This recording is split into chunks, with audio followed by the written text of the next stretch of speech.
खुर्ची आवडली काय ग? सोनू खाली होते पडशील. काय त्या खुर्चीवरूनच काल नाचते. अगं पडशील सोनू. लग्नासाठी आहेत त्या माझ्या.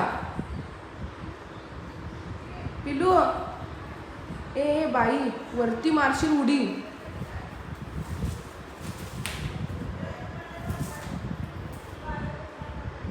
चिनू कागद खाते तू.